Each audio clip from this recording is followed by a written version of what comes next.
Welcome, Spartans, to Mission Debrief. We're playing every mission of the mainline Halo video game series in chronological order, discussing our experiences and sprinkling in a little lore along the way. If you'd like to play along and have your thoughts read in the show, email us at podcastevolved@gmail.com or drop us a tweet at podcastevolved on Twitter. We'll be playing the Oni Alpha Site mission from Halo 3 ODST on the next episode. This episode, we're debriefing the Kizingo Boulevard mission from Halo 3 ODST. I'm your host, Colin Perkins, alongside David Arnold. Hello, everybody. And Krista Brown.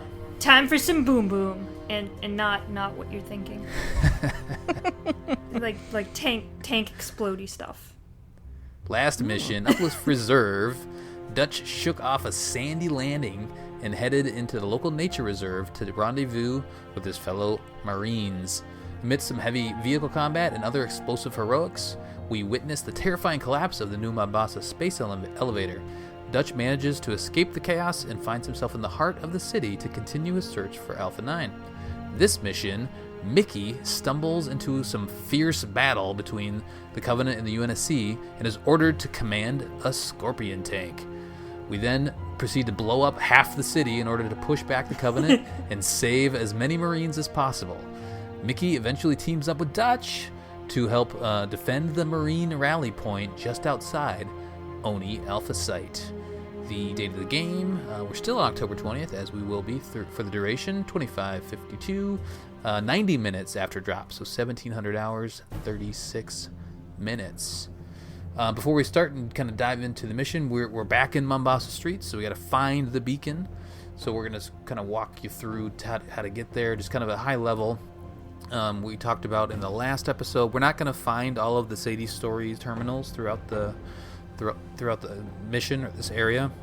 It's up to you to find it. We may kind of point a couple out here and there, but if you hear something ringing or see some lights guiding you, go do that if you want, or take Krista's advice and say just wait until the very end. But there is actually a benefit, and David, do you want to kind of talk about the benefit of actually picking these up along the way? Yes, I will.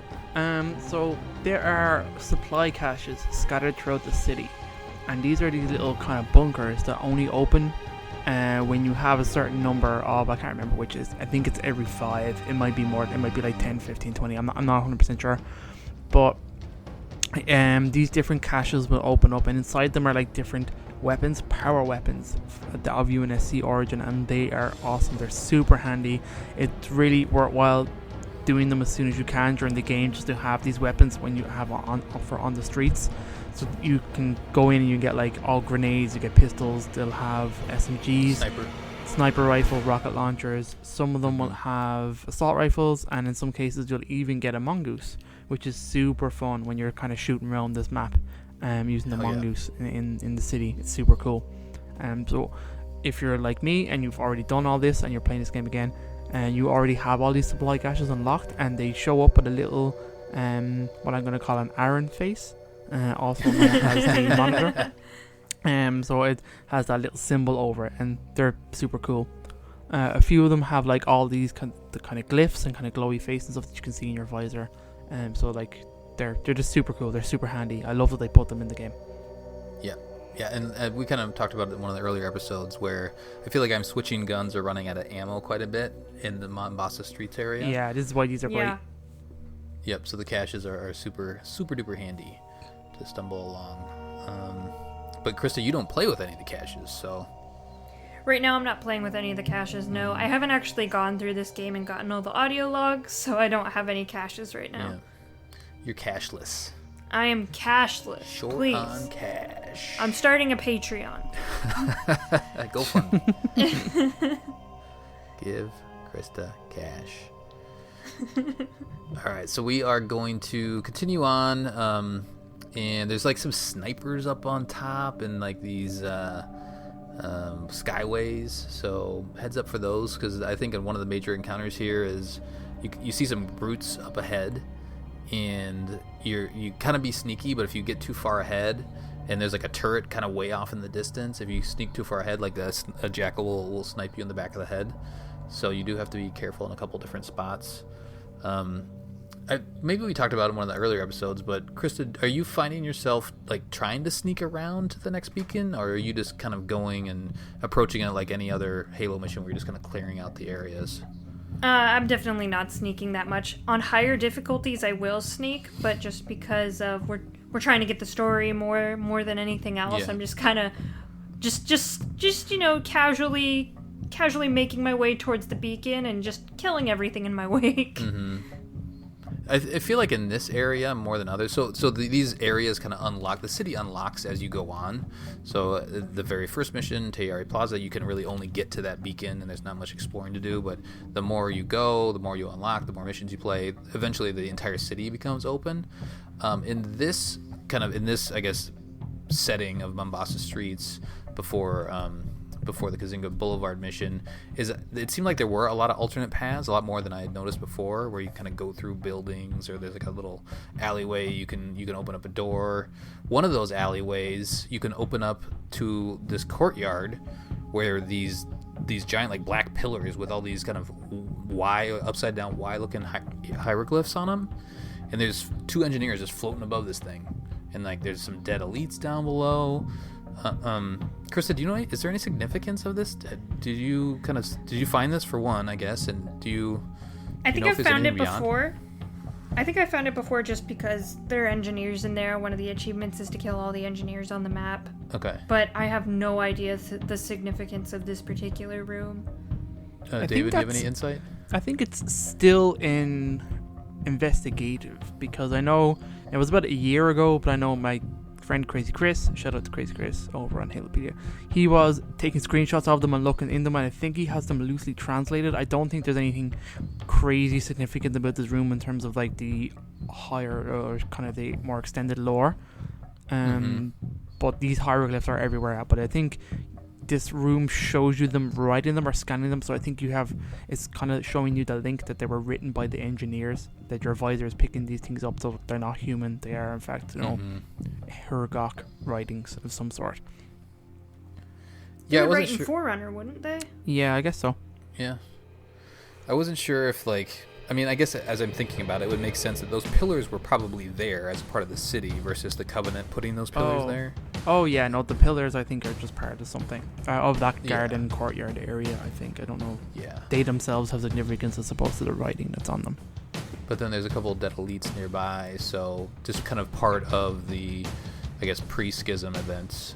That's where a few of the elites lost their lives to the brutes or the rest of the Covenant in that area. You continue on, and you kind of you kind of go through this alleyway. You kind of go through this giant black gate. We're just kind of proceeding through Mombasa streets as normal. Not a whole lot of other things to. Oh, actually, there is. I found a drop pod. Did you guys find that drop pod? Oh no, I didn't. Is it the one by the hunters? I didn't find any hunters. Okay, I went a different way than you. Yeah, there's a piece of trivia for that. I think they say it's either Mickey's or Romeo's, because you don't see either of those in the game. Okay. Of whose drop pod. So I found a different drop pod. Oh, well, maybe I just somehow missed the hunters. Would I have missed the hunters? No, not if you were going that way. They're under they're from the very beginning of the Dutch mission, where they're hunters. If you remember there. No. You mean the last mission we just played? Not that one. Buck. Sorry. Oh yeah, I know where you're talking about. Buck's mission. Yeah. It's the same. There's still hunters there if you come by there as the rookie. Oh. If you're talking about, you can jump up onto the roof, and that's Buck's drop pod. So I found Buck's. Yeah, that was Buck's drop pod. There's a audio thing up there. That's that's why I went up there and found it. Yeah. I gotcha. Yeah, the drop pod I'm talking about is like in the middle of another, kind of similar to the hieroglyph area with the engineers. It's just in the middle of a courtyard. So it's probably Mickey's. That would make sense, right? You're kind of in that area. Yeah, because Dutch is at the reserve. His drop pod's at the reserve. So it's either Mickey's or Romeo's. Yeah, I guess because Romeo's kind of nearby. Anyway, there is another part where you see some more hieroglyphs in this area. Again, you have to have your visor on to see those, and it kind of leads you into a door, and you kind of head through. Excuse me, I'm kind of getting ahead of myself. So there was another area after the the pillars that takes you to some hieroglyphs that there's a bunch of dead elites. And I'm forgetting what weapon you pick up there, but there is like a beam rifle or something like that in that corner, so you can kind of snag that. But then further on, so now we're almost to the beacon, and that's where you kind of go inside a building and up some stairs, and then you find you hopping over some dead bodies, and you find a Gauss turret way up top, and that's where you queue in this Mickey mission, Kizingo Boulevard. So this is 90 minutes after the drop, and Mickey's like, it's a little bizarre. I don't know, David, do you like this, the beginning of this mission? Mickey kind of seems like a dope. Yeah, he does. He does, yeah. They totally play him off as that kind of character. Well, it's Alan Tudyk being Alan Tudyk in the same way that it's Nathan Fillion being Nathan Fillion in terms of like who these characters are. So these like we said, they're almost our Firefly characters that they're playing again. So we never mentioned in the previous episode, Dutch has been voiced by Adam Baldwin, who is not one of the Baldwins. He's just a totally different dude, but I don't think he is. But anyway, he's like the voice actor of that, and he plays a slightly similar, but like actually a way different character than he does in Firefly. So that's kind of what you said in terms of he doesn't have much of a personality there. So he's kind of playing something way different. Where this is just Alan Tudyk being Alan Tudyk and being a kind of dopey kind of character. Mickey is the kind of heavy weapons specialist guy, which you wouldn't know by him, but I thought we said Dutch was. No, Dutch is heavy. I think. Oh, did I say heavy? Sorry, Mickey is the explosives. Yeah. So you wouldn't think someone with explosives has this kind of like dopiness, I guess, to him. But he has an unusual sense of humor, and he's really kind of like not interested. Do you know what I mean? In terms of what's going on, right. He's very much always trying to look for a way out, and seems almost the kind of like that lazy soldier that you kind of see sometimes in movies and portrayed and stuff like that. That this guy who's just in this war but has no interest in it and is always looking for just the easy way out of it. He comes across as that kind of guy. And there's some dialogue later on in the mission which that kind of sparked that thought in my brain. So yeah, it's cool just seeing the Marines shout at this ODST. Yeah. These ODSTs are supposed to be these elite dudes. You have these Marines just shouting at this guy, "Get off the street, dumbass!" It's pretty cool. Yeah. And you kind of have to go and get the Scorpion. I don't know why you wouldn't want to, but there's so much chaos and there's so much Covenant. You got to sprint for that thing. Are you guys recalling on Legendary? Is it sometimes even hard to get to the Scorpion because it's a little ways away? There's two of them. So there's one that's driving that you can commandeer, but there's a parked one just around the corner.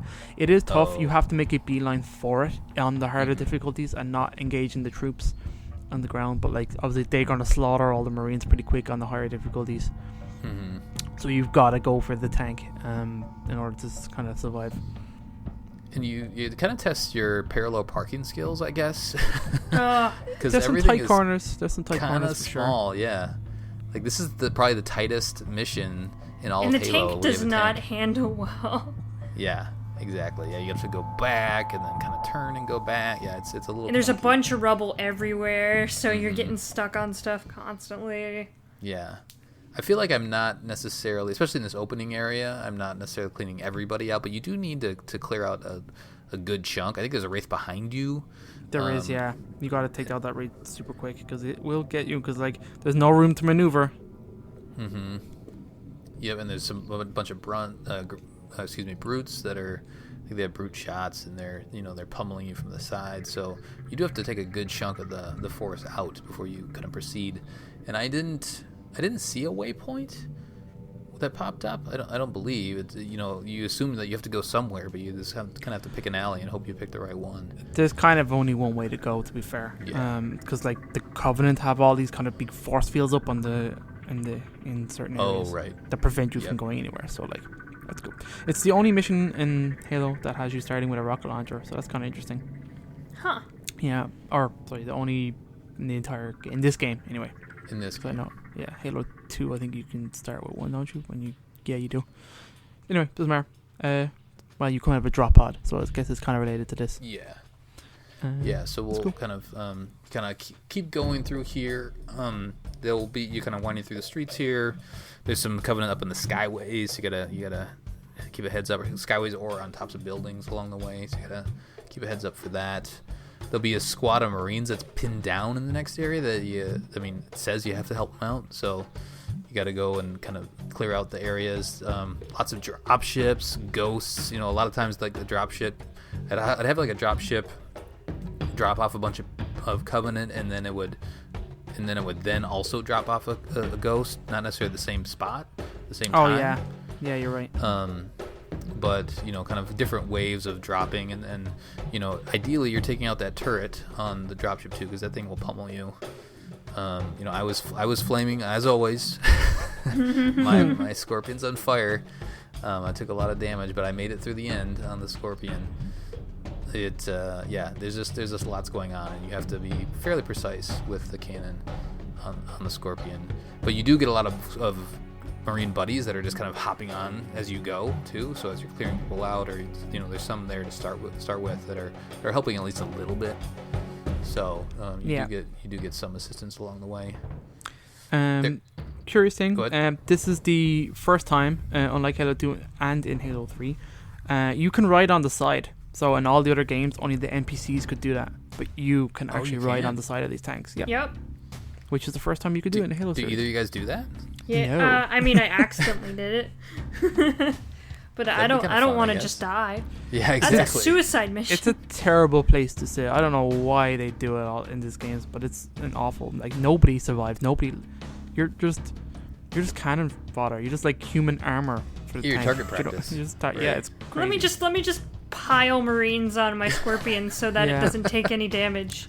It's like that scene from the South Park movie where it shows you like strapping all the kind of soldiers are actually just physically strapped onto the front of the vehicles and tanks and planes. It's just like as like protection. It's like, oh god, it's just comical. I don't want to scratch the paint job, so I just need pile all the corpses on top of my vehicle. Strap this human.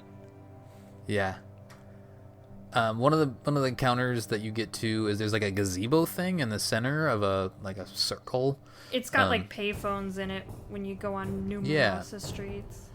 Yeah, right. So that's kind of a fun one. There's a couple different shade turrets surrounding it, and I think this is where you also get some drop pods dropping off some Covenant on top, and there might be I think there's a plasma cannon that you got to deal with at some point. So that's kind of a bigger encounter there. The comms do pop on and say they have a ODST that's great with explosives. They might even say artist. Yeah, that they're talking about you, but I don't know why they think you are. I guess just because you've made it this far in a tank, they think you're great with explosives. Because I don't remember there being any dialogue about you being good with explosives. Right. Yeah, and I almost thought it was Dutch. Yeah, I got confused too. It doesn't make sense now. Yeah, I'm like, who are they talking about? Oh, they're talking about me. And I'm like, but Mickey hasn't done anything. So I think it's just the fact that you did what you did to get there has impressed these Marines to such an extent. You are now an artist. You're an artist, explosive artist. An artiste. So it's just fun, blowing stuff up with the Scorpion as always. Here we do get another comms message saying that we need to proceed through the door that says Kizingo Boulevard. So that's what we're gonna do. And I guess I never picked up, and maybe I should have looked it up before. If there's anything significant about that area, Kizingo Boulevard specifically. Right before you get to it, in that courtyard area, there's another tank that's fully healed. So that's obviously very useful on higher difficulties. If you're on fire, you can jump out and change tanks. Gotcha. Other than that area, no, there's nothing of significance I can think of. Yeah. You do see a Dutch marker kind of pop up in the distance, so you know that you're getting close to Dutch, which is kind of fun because you just played as Dutch, right? Yeah. This mission, you know who he is, at least a little bit more, and it makes sense that you would try to link up with your ODST buddy. You hear, let's see here, it says you hear somebody say, "Wait until they're in the kill zone." So I think that's Dutch talking to Dutch is over the mic that he has. One of the Marines, yeah. It's the Marine on the gauze cannon. Oh, right. Yep, from the gauze cannon that you found. Yeah, he's talking once you come into the boulevard, you see there's a fortified position, and there's a Marine on a gauze cannon, and he jumps the gun and panics. He gets an itchy trigger finger and kind of breaks the line. I get you. And it dies immediately. So. And then there's kind of in this next area here, you have some wraiths, at least one wraith, and then some banshees to deal with too. So I mean, it's just chaos. This whole area is just chaos. And you just kind of slowly it doesn't walk help into it. that it's like just corridors. Yeah, right. And all the guns are pointed at you. Yeah, it gets very claustrophobic as a tank in these small city streets. Yeah. That Gauss cannon, you can actually get out, and I did anyway. I got the Scorpion just to go up and see if I could use it, but you can't use that turret, the Gauss cannon turret up there, which is disappointing. I think it's supposed to be broken. Yeah, I think you're right. It is broken, but if you're quick enough, you can save a second one, and you can use a Gauss turret here. Oh, you can? You can. There's two, but there's like by using one, you're like a sitting duck, so like it's not great. Do you know what I mean? Yeah, I mean you got rates, and like you said, there's crazy stuff going on in here. And there's I think the jump pack brutes is. Am I wrong here? Maybe there's not jump pack brutes, No, but there's no jump pack. there's a phantom comes down and drops loads of brutes and enemies on top of that area. So like it's not really great to sit and wait unless you're playing co-op or something. You know, and you have someone there supporting you. Gotcha. All right, so yeah, I just went and checked that out anyway. So, but yeah, no luck, couldn't fire that. I went back into my tank, pursued a little further, more dropships, more ghosts, more turrets, just lots of stuff. Oh, I hate having fun in a tank. It's so horrible.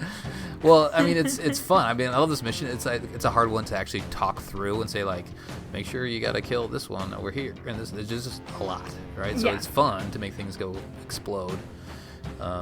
And you know, there's always somebody on the rooftops, or there's always something, you know, some Covenant stuff to blow up along the way. So it's just this one feels like a harder mission, even though it is a straight corridor, just to kind of walk through everything that's going on because it's so much. But yeah, enjoy yourself. If you're not enjoying yourself, enjoy yourself in this mission because it is fun. Oh, you don't enjoy on like Legendary though. It's really difficult on Legendary. Yeah, those Covenant weapons hit a lot harder on Legendary. A lot of explosions on your end. You explode quite a bit on Legendary. So we're getting closer to Dutch, and at one point he says he's out of rockets, I think, is what I heard. He says he's out of rockets, and he asks to take out... Oh, because this is where you're kind of doing their stronghold here. So you connect with Dutch, get out of the tank. You have to get out of the tank. In this little area, kind of walk around, and then Dutch pops out of this, or he's actually at the top of the door, right in front of the door, and then the door's open, and a bunch of Covenant just pour in. So now you're on foot, and you have to proceed to kind of this. You're getting to in front of the Oni Alpha Site building is where you're going. That's where you're gonna have to like make your last stand right there. But anything interesting? I mean, you just kind of have to do some slot. I mean, this is a fun area, actually. When these doors open, once you clear the area, then it's just kind of like an alleyway shooter where you can either stand there and snipe, or maybe, you know, take out a few guys and proceed up to a blockade. David, anything interesting that you do in this area here before you get to the kind of that firefight area, I guess? It's right before you meet Dutch. Yeah. Well, you meet Dutch here, and then you kind of have to proceed to the next area to kind of like hold out. But maybe we just talk about that firefight area where you kind of there's all those blockades there right in front of the building. That's a firefight map. Yeah, I know what you're talking about. Yeah. This is super cool. So like, there's loads of great weapons up here. So pretty much almost everything you need other than rocket launcher. I didn't find very many. I don't know. There's a shotgun, a sniper, and there's some grenades and stuff up there. And I think maybe I saw the shotguns. I just didn't want to use them for this mission, just because I wanted the long range weapon. Yeah, there is. I'm pretty sure there's fusion cannons at some stage, because I remember coming. Because actually that's what happened. Like, I had a fusion cannon. I don't know where I picked it up, but I had one, and I pretty much hung around and waited for the raid to come in. And then that was my goal, was just to take out the raid as soon as possible. So I didn't go up the top to where all the Marines are holding up with those barricades. I just went round to the right as soon as you come in the door, waited for the raid to drop in, and then just spammed it with fuel rods, and then legged it up the top then, because I needed ammunition. I had nothing else. So that's kind of what I do. I like to focus on the raid as soon as possible. Okay. And then there's obviously like a ton of brute with jackal snipers. You got to be careful. Loads of jackals in here, loads of grunts, loads of grenades flying. It's hectic, like it's crazy. It's very hectic. This whole mission. I mean, But I'm super sure fun. I didn't have the score on because you know how you can do that in MCC, but I'm sure the score, you can rack up lots of points in this mission. The one weird thing, I guess, as an aside, I think before those doors open to get into the kind of that rally point, the firefight area, is I noticed when I was switching between my rocket launcher and my secondary weapon, the rocket launcher makes a really weird sound that I wasn't used to. Did you guys notice that at all? Like, it makes this just bizarre, like, mechanical electronic sound. No, I've no idea what you're talking I about. didn't notice that. Maybe our listeners noticed that, but I wasn't used to it. Maybe it's the standard sound for the rocket launcher. Is it the Spanker? Are you guys remembering if it's a Spanker or if it's a different one? Spanker. I don't know. It just sounded weird to me. Maybe I just haven't used a rocket launcher enough to this point. I feel like maybe in Halo 3 I use a rocket launcher a lot, but just haven't used it too much up to this point. Anyway, so we have this big firefight area, and it's no joke, you know. I mean, it's a difficult area. Krista, what's your approach generally in this spot?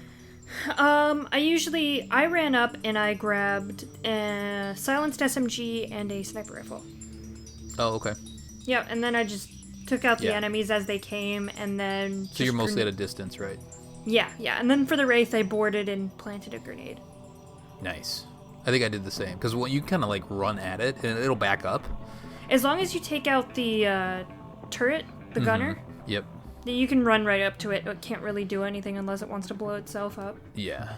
I took the turret guy out from a long ways away with a sniper rifle. Yup. And then I ended up I think I just charged it eventually.